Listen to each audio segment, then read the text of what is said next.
on today's adventure. We're over here at John's shop because my garage is completely packed. There's kids stuff and dune buggy. But we're going to start tearing this thing apart and see what we broke on it. So we'll get started getting this thing put in its little hole here for a little while. Okay, so we're tearing it down. As you can see, number 4 exhaust valve is a little long there. I didn't know I put type 4 length valves in that. And that's probably because of my little nugget that's laying in there.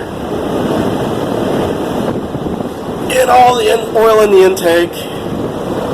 Just equaling a lot of not good. Found a little bit of a nugget in the intake manifold. So I'm thinking the piston's dead. But we're going to pull it off here in a minute and see the real carnage. And see what we actually got. But I think there's a hole in the piston. But that's what we got so far. I wonder if we can take the whole valve out this way. Wouldn't that be something? Oh, it's still got a little bit of head on it. It won't come through the guide. Got a little mineral on the end of it. It won't come that far. I thought that'd be kind of cool. You just slide it all the way out, but it can't do that. All right, so we'll pull the rest apart and see what's going on with it. Put it together. All right, ready? You grab that side and we'll wiggle it off. Just gonna lean over. Oh, there's a valve. Let's look at there. Oh, torch on. Whoa! Yeah, I think there's a hole in the piston, John. There's the valve. Oh, wait, let me take. Maybe will in a minute, but yeah, that's a hole. What'd it do to the head? It's dang. Yeah, that's pretty bad. It hit it twice. It's hit it 3 big times. Yeah. But more than that, I mean, that's where it really. Yeah, that ruined the seats and everything.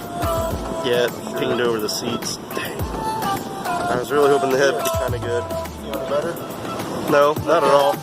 Not at all. The threads are still good in the head, though. You can still put a spark plug in it. You know? Oh, look, it did break off really at the stems. You know?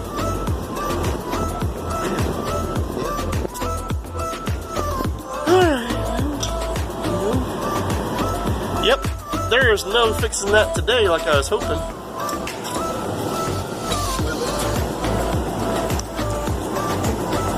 Oh, look at all the parts over here. Look at all that blew through the other intake. Just leave it back where it was. Alright. Well, ooh. Cracked it. It cracked the cylinder when it did it. The cylinder's cracked. Wow. Oh, it's all the way down. Dude. All the way down, yeah. It's all the way down. Yeah, when it cracks it there, it's done. Wow. Well, the whole thing's got to come apart. Now, we got to see if it bit the crank or anything. Hopefully it didn't mess up the block.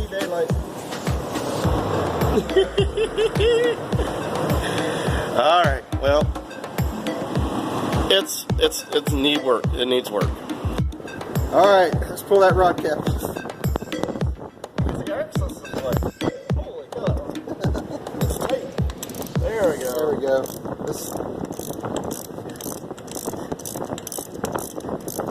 Instant access. Yes, this is how you do it. You're supposed to do it. If you ever need to check your bearings.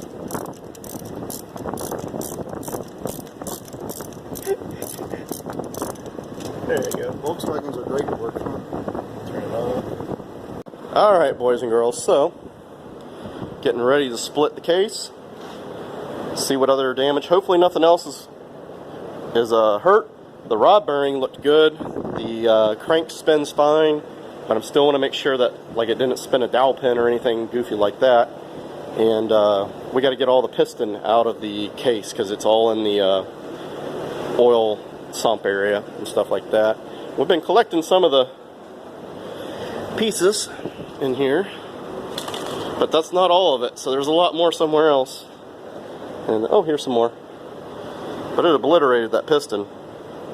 But the rod looks straight, not obviously bent. It did crack the cylinder, but I think we may have got lucky. I'm hoping the case and the crank are still good, and then we'll build it up from there.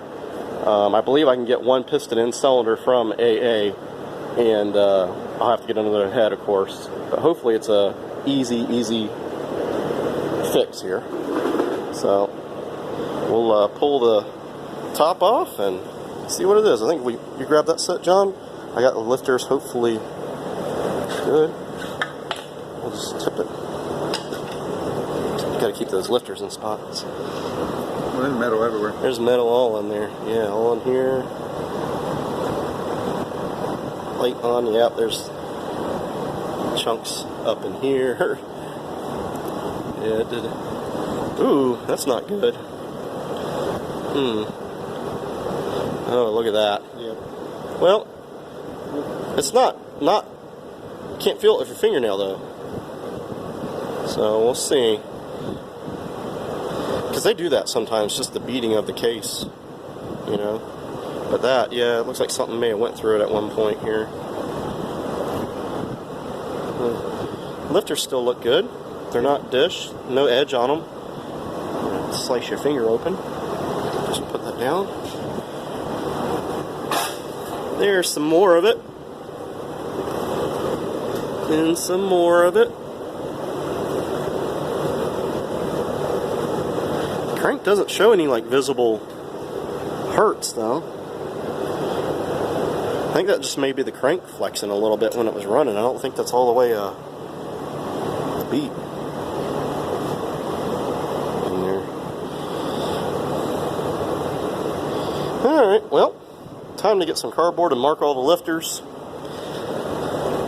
And take it apart a little more. No lash cap in there. That's the other rod nut. It fell in there when I took the rod off. No lash cap though. Look at all the metal down in there. Yeah. And there. The nuts from when I took the rod off on the other side, it fell in there. Mainly I'm looking around for cracks or anything like that. I think we'll have to see that when we get the case crank out. Alright, boys and girls, so we're going to keep on playing. Alright. So, basic inspection shows that there's a slight ridge on the rear and center main journal, but not so much on the two front ones. Not any on the front here, pulley ones, but the center and the back one. A little wear on the center main. I'm thinking that's just from the abuse that we've been giving it, because this motor is not balanced. The pistons were never balanced, the flywheel was never balanced, the crank was never balanced, nothing on it is balanced. So, kind of chalking that up to just being an unbalanced engine. Maybe I'll get the flywheel and crank balanced this time, and I'll balance the pistons. But seems like most of the damage was contained to just the cylinder and the piston and the head. So, going to debate what I need to do.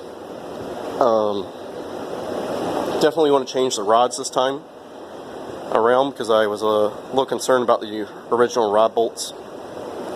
And it will definitely get dual springs, and probably want to be a single port again. Just go back single port, keep going on it, dual springs, same cam, same lifters, because they're all good. Got to say the VR1 Valvoline seems to be working as far as keeping it from going flat. And then we'll clean it all up and probably start another rebuild on it. The bearings all look pretty good, except for the center main's got a little wear on it, but the rod bearings are amazing on it. Even the cylinder that grenaded, the rod bearing looks really good. I was expecting the rod bearings to be a little beat up. But that's about it. That's what happens when you use, how much, that'd be almost 50-year-old valves, I guess, now. God knows how many miles are on them, and we put a lot of abuse on it. So, you know, that's what's going to happen. But version 2.0 will be better. With cast pistons again, because I'm impressed with those, because I would have thought as few times I've detonated, I thought they would explode, and seeing that they took a valve like that,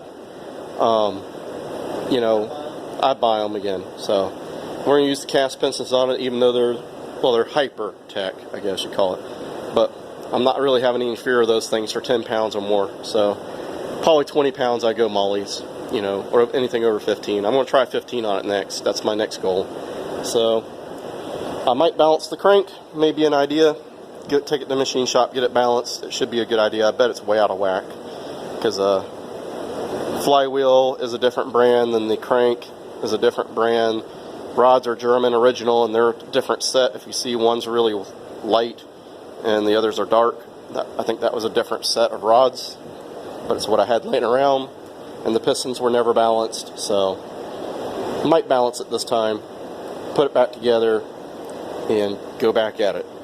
So anyways, guys, see you later. Don't forget to like and subscribe. We're going to keep you updated on this little fiasco, and I got a really cool rattle for my kids now.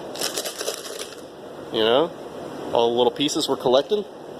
John's going to make a big wall of shame over here for every South Carolina trip because something breaks. Anything that breaks is going on the wall.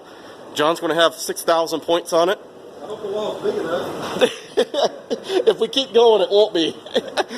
You know? Obviously, if the car burns down, we might not be able to think. I don't know, you could cut it in half, put the, like, they have it, triangle. Anything's possible. So, anyway, boys and girls, we'll get back at it. Like I say, don't forget to like and subscribe, and keep tuned in.